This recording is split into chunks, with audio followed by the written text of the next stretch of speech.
प्रयागराज की खबर और मैं हूं आपके साथ प्रगति ठाकुर। बुलेटिन की शुरुआत करेंगे तीर्थराज प्रयाग में श्रीमद जगत गुरु श्री रामानंदाचार्य भगवान के 726वें जन्मोत्सव समारोह में बोलते हुए सीएम योगी ने एक बार फिर सनातन एकता का मुद्दा उठा दिया। उन्होंने कहा कि जाति के आधार पर विभाजन हमारे लिए उसी प्रकार से सर्वनाश का कारण बन जाएगा जैसे बांग्लादेश के अंदर हम देख रहे हैं। उन्होंने कहा कि जो बांग्लादेश में हो रहा है उस पर कोई नहीं बोल रहा। सेक्युलरिज्म के नाम पर ठेका लेकर चलने वाले वो लोग जिनकी दुकानें हिंदू समाज और सनातन धर्म को कमजोर करने और हिंदू समाज को तोड़ने की पूरी ताकत लगाती है। बांग्लादेश की घटना पर इनका मुंह बंद है। लगता है किसी ने फेविकोल टेप लगा दिया है। ये हमारे लिए चेतावनी भी है। हमारा संत समाज को जोड़ने के लिए युक्ति करता है। जब संत समाज उद्घोष करता है तो परिणाम भी आता है, जैसे अयोध्या में श्री राम जन्मभूमि पर भव्य मंदिर का निर्माण।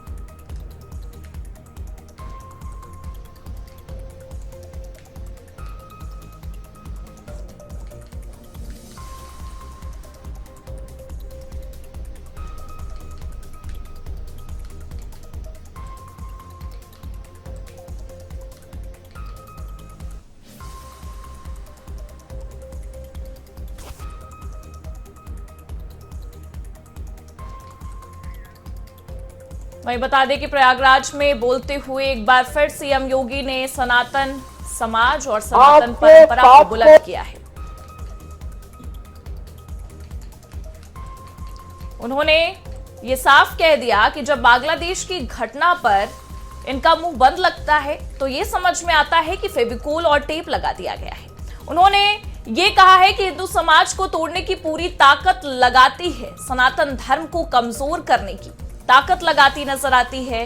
कुछ लोग सेक्युलरिज्म के नाम पर ठेका लेकर चलने वाले वो लोग हैं जिनके दुकानें हिंदू समाज और सनातन धर्म को कमजोर करने और हिंदू समाज को तोड़ने की पूरी ताकत लगाती नजर आती है। अब ऐसे में बता दें कि सीएम योगी ने जिस तरीके से एक बार फिर से सनातन का परचम लहराया है उससे ये साफ समझ में आ रहा है कि सनातन संदेश देते हुए सीएम योगी ने एक बार फिर से कह दिया है कि कुछ लोग जो है वो सेक्युलरिज्म का झंडा गाड़ते हैं, लेकिन जब हिंदुओं पर अत्याचार होता है तो उनकी बोलती बंद हो जाती है, उनके मुंह में टेप लग जाता है, उनका मुंह बंद हो जाता है। अब ऐसे में उन्होंने ये साफ कहा कि ये हमारे लिए चेतावनी भी है, क्योंकि हमारा संत समाज को जोड़ने के लिए युक्ति करता है। जब संत समाज उद्घोष करता है तो परिणाम भी आता है, जैसे अयोध्या श्री राम जन्मभूमि पर भव्य मंदिर का निर्माण हुआ। उन्होंने साफ कहा जातियों में बटे तो बांग्लादेश जैसा हाल हो सकता है, इसलिए संभल कर रहे।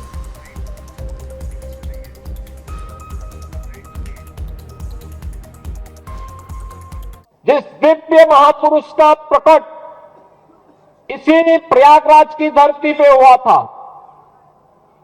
यही प्रयागराज आज फिर इसकी घोष कर रहा है कि जाति के नाम पर, मत और संप्रदाय के आधार पर विभाजन हमारे लिए उसी प्रकार से सर्वनाश का कारण बन जाएगा जैसे बांग्लादेश के अंदर हम देख रहे हैं। बांग्लादेश के अंदर आप देख रहे होंगे तो जो बांग्लादेश के अंदर हो रहा है कोई बोल नहीं रहा है।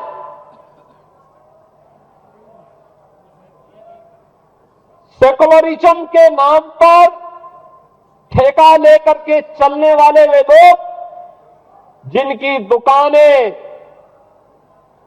हिंदू समाज को और सनातन धर्म को कमजोर करने और हिंदू समाज को तोड़ने की पूरी ताकत लगाती है, बांग्लादेश की घटना पर इनका मुंह बंद है। इनके मुंह पे लगता किसी ने फेविकोल चिपका दिया है, ऐसे लगता है कोई टेप इनके मुंह पे चिपक चुका है। इनके मुंह से एक भी शब्द नहीं निकल रहे हैं। कोई कैंडल मार्च बांग्लादेश की घटना को लेकर के नहीं इनके द्वारा निकाला जा रहा है, और यह हम सब के लिए चेतावनी भी है। एक चेतावनी भी है। हमारा संत समाज को जोड़ने के लिए पूरी युक्ति करता है, और जब संत समाज एक मंच पर आकर के उद्घोष करता है तो परिणाम भी आता है, जैसे आपने देखा होगा अयोध्या में श्री राम जन्मभूमि पर भव्य राम मंदिर का निर्माण,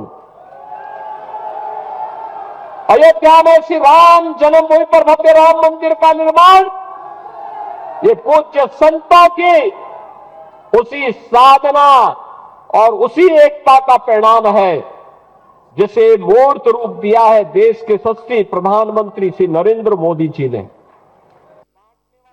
तोड़ने वाले लोगों को हम कभी पनपने न दें, पनपने न दें। ये कमजोर करने वाले लोगों को किसी भी स्थिति में हमें आगे नहीं बढ़ने देना है। अगर हम सब इस संकल्प के साथ आगे बढ़ेंगे तो आने वाला समय सनातन धर्म का ही है।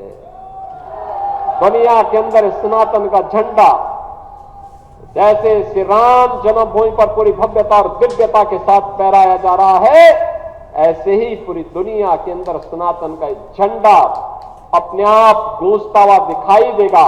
तब कोई बांग्लादेश में किसी निर्दयी हिंदू को, कमजोर और दलित हिंदू को काटने का दुस्साहस नहीं कर पाएगा।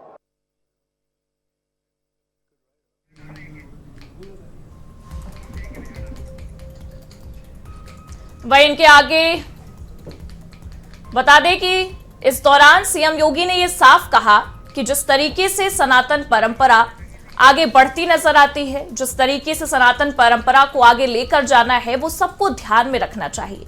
अगर जातियों में बढ़ गए तो वही हाल होगा जो बांग्लादेश में इस वक्त होता नजर आ रहा है। हालांकि इस दौरान उन्होंने विपक्षी गठबंधन पर, विपक्ष के नेताओं पर भी निशाना साधते नजर आए। वही बता दें कि इसके आगे योगी आदित्यनाथ ने एक महत्वपूर्ण बात कही। उन्होंने कहा कि सनातन आस्था अब तक माघ मेले में भी दिखी है, जिसको लेकर आज योगी ने खुलकर यह कह दिया कि आप सनातन आस्था को मजबूत करिए, डबल इंजन की सरकार आपके साथ हमेशा खड़ी है। पिछले 5-6 दिनों में 1 करोड़ श्रद्धालु स्नान कर चुके हैं। ये है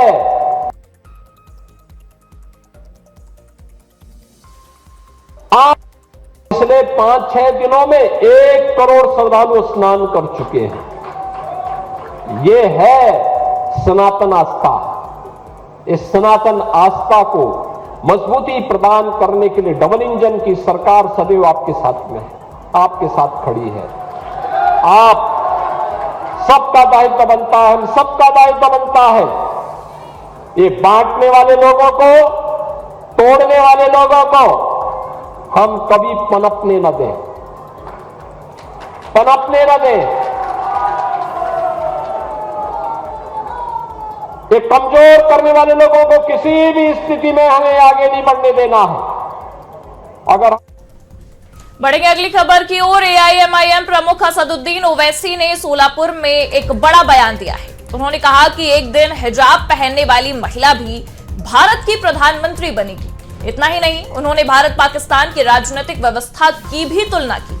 उन्होंने संविधान में सभी नागरिकों की समानता पर जोर दिया। कहा कि पाकिस्तान में केवल एक ही धर्म का व्यक्ति प्रधानमंत्री बन सकता है, जबकि भारत एक ऐसा देश है जहां कोई भी नागरिक, चाहे वो किसी भी धर्म या समुदाय से हो, प्रधानमंत्री बन सकता है। ओवैसी महाराष्ट्र नगरीय निकाय चुनाव के लिए प्रचार में जुटे हुए हैं। उस दौरान उन्होंने इस तरह की बातें की है, जहां वो ये साफ कहते नजर आए कि भारत एक ऐसा देश है जहां पर किसी भी धर्म का, किसी भी समुदाय का जो व्यक्ति है वो प्रधानमंत्री बन सकता है। हालांकि आपको ये बता दें कि इस दौरान ओवैसी पाकिस्तान और भारत की तुलना करते भी नजर आए हैं। उन्होंने कहा कि पाकिस्तान में केवल एक ही धर्म का व्यक्ति जो है वो प्रधानमंत्री बन सकता है, लेकिन भारत में ऐसा नहीं है। बाबा साहिब अंबेडकर का जो संविधान है वो ये कह सकता है कि कोई भी भारत का नागरिक वजीर आजम बन सकता है, सदर जमहूरिया बन सकता है, चीफ मिनिस्टर बन सकता है, मेयर बन सकता है। और असदुद्दीन ओवैसी का ख्वाब यह है कि एक दिन आएगा इस देश में इंशाअल्लाह ताला, शायद हम और आप नहीं रहेंगे मगर देखना, एक हिजाब पहनने वाली बेटी इस देश की वजीर आजम बनेगी इंशाअल्लाह ताला। वहीं दिल्ली के तुर्कमान गेट मामले में बड़ा अपडेट सामने आया है। बता दें कि हिंसा केस में पुलिस की बड़ी कार्रवाई देखने को मिली। ये बड़ी खबर आपको बता रहे हैं, जहां दिल्ली हिंसा केस में पुलिस की बड़ी कार्रवाई देखने को मिली। मामले में गिरफ्तारियों की संख्या बढ़ी है। अब तक 16 आरोपी गिरफ्तार हो चुके हैं। प्रशासन ने जांच का दायरा भी बढ़ा दिया है। ये बड़ी खबर आपको बता रहे हैं, जहां दिल्ली के तुर्कमान गेट मामले में ये बड़ा अपडेट निकलकर सामने आया है। हिंसा केस में पुलिस की बड़ी कार्रवाई देखने को मिली। मामले में गिरफ्तारियों की जो संख्या है वो बढ़ी है। अब तक 16 आरोपी गिरफ्तार हुए हैं। प्रशासन ने जांच का दायरा जो है उसे भी अब बढ़ा दिया है।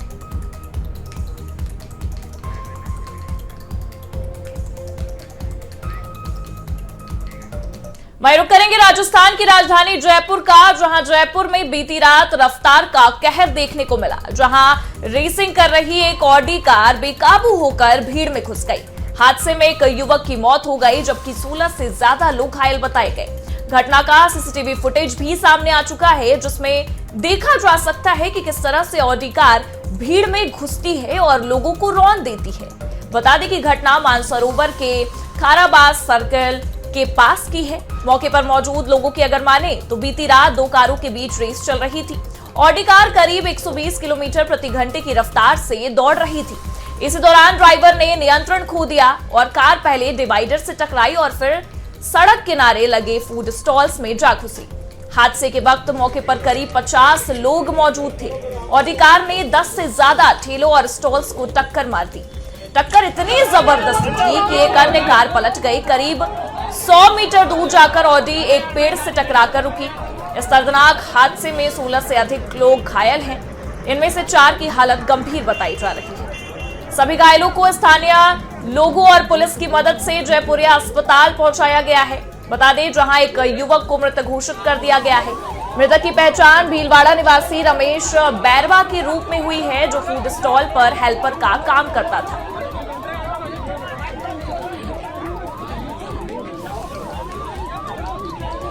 और फिलहाल वक्त तो चला एक छोटे से ब्रेक का। आप देखते रहिए आज की खबर।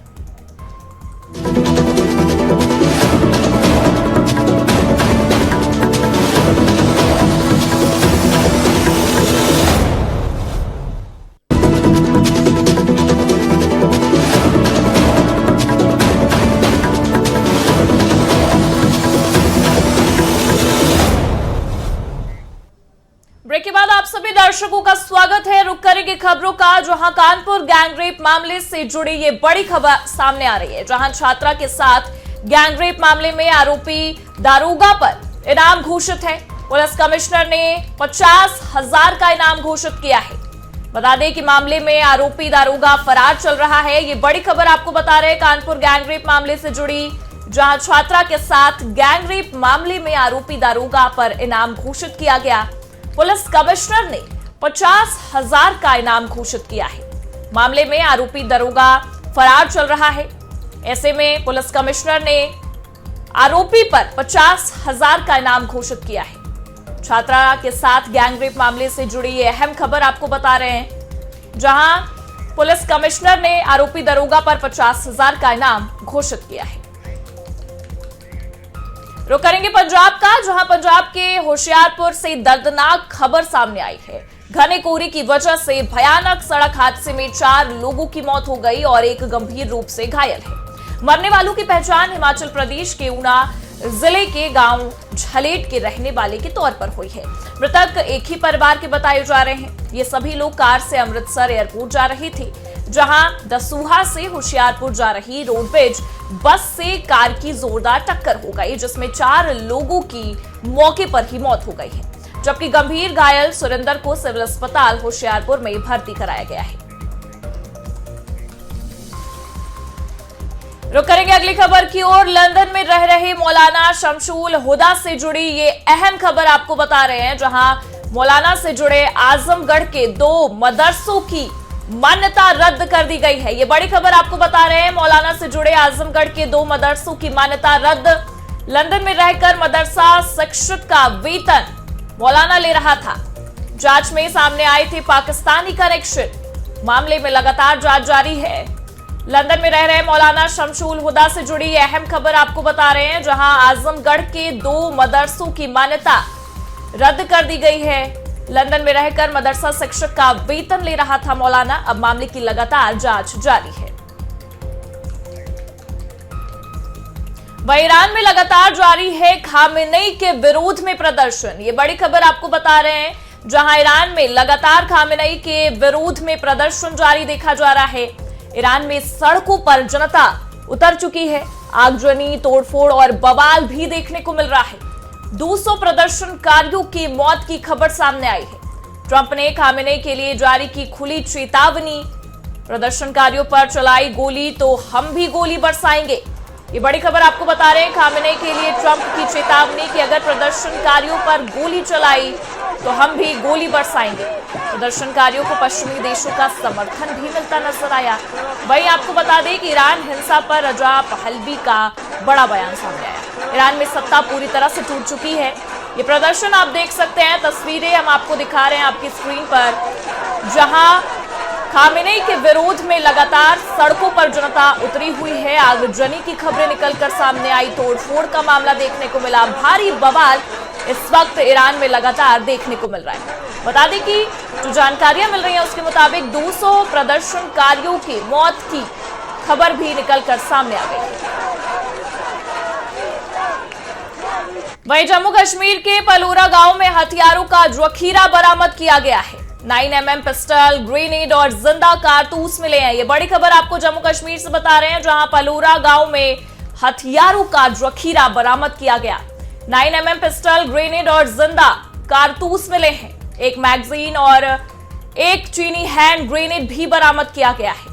बीएसएफ और जम्मू कश्मीर पुलिस के जवान तलाशी अभियान चला रहे हैं। जम्मू कश्मीर से ये बड़ी खबर, हथियारों का जखीरा पलोरा गांव से बरामद किया गया। 9mm पिस्टल, ग्रेनेड और जिंदा कारतूस मिले हैं। बता दें, एक मैगजीन और एक चीनी हैंड ग्रेनेड भी बरामद हुआ है। बीएसएफ और जम्मू कश्मीर पुलिस के जवान लगातार तलाशी अभियान चला रहे हैं।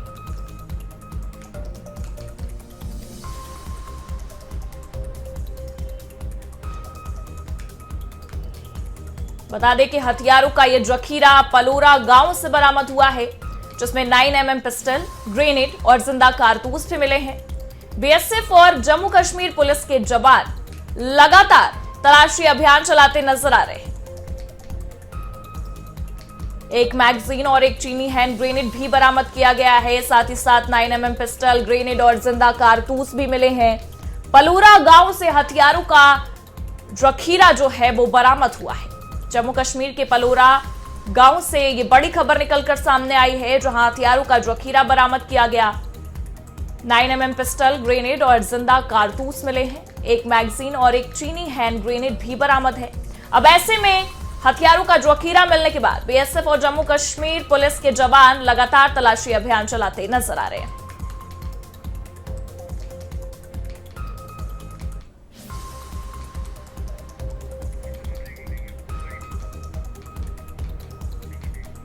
रुक करेंगे अगली खबर का, जहां समाजवादी पार्टी मकर संक्रांति के बाद बड़ा बदलाव करेगी। प्रदेश और राष्ट्रीय स्तर पर पार्टी और संगठन में फेरबदल होगा। ये बड़ी खबर आपको समाजवादी पार्टी के हवाले से बता रहे हैं, जहां ये जानकारी मिल रही है कि मकर संक्रांति के बाद प्रदेश और राष्ट्रीय स्तर पर पार्टी और संगठन में फेरबदल होगा। बड़ा बदलाव, सपा के कई जिलाध्यक्ष बदलने की तैयारी है। विधानसभा चुनाव को ध्यान में रखकर सपा रणनीति बना रही है। सभी जातियों के नेताओं को संगठन में भूमिका दी जाएगी। एसआईआर में निष्क्रिय पदाधिकारियों के खिलाफ कार्रवाई भी होगी। ये बड़ी खबर आपको सपा के हवाले से बता रहे हैं, जहां सपा के कई जिलाध्यक्ष बदलने की तैयारी की जा रही है। प्रदेश और राष्ट्रीय स्तर पर पार्टी और संगठन में एक बड़ा फेरबदल देखने को मिल सकता है मकर संक्रांति के बाद। बता दें कि विधानसभा चुनाव को मद्देनजर रखकर सपा ये बड़ी रणनीति बनाते नजर आ रही है। सभी जातियों के नेताओं को संगठन में भूमिका भी दी जाएगी। एसआईआर में निष्क्रिय पदाधिकारियों के खिलाफ कार्रवाई भी होगी। समाजवादी पार्टी मकर संक्रांति के बाद एक बड़े बदलाव, एक बड़े फेरबदल की ओर जाती नजर आएगी। वहीं कोलकाता में ईडी के छापे को लेकर हलचल बढ़ती दिखाई दे रही है। बड़ी खबर आपको बता रहे हैं, कोलकाता में ईडी के छापे को लेकर हलचल बढ़ी है। बंगाल बीजेपी ने ममता का वीडियो जारी किया है। मनी हीस्ट की तर्ज पर फाइल्स हीस्ट भी देखने को मिला। आईपैक से फाइल्स ले जाने को लेकर बीजेपी का ये तंज, ये बड़ी खबर आपको बता रहे हैं, जहां कोलकाता में ईडी के छापे को लेकर हलचल बढ़ती नजर आई। बंगाल बीजेपी ने ममता का एक वीडियो जारी किया है, जिसमें मनी हीस्ट की तर्ज पर फाइल्स हीस्ट देखने को मिल रहा है। आईपैक से फाइल्स ले जाने को लेकर बीजेपी का ये तंज है। ये तस्वीरें आप देख सकते हैं, बीजेपी ने ममता पर सीधा तंज कसा है। आईपैक से फाइल्स ले जाने को लेकर बीजेपी का ममता पर यह तंज देखने को मिला। मनी हीस्ट की तर्ज पर फाइल्स हीस्ट देखने को मिला है। बंगाल बीजेपी ने बकायदा ममता का एक वीडियो जारी किया है। कोलकाता में ईडी के छापे को लेकर यह हलचल बढ़ती दिखाई दी है।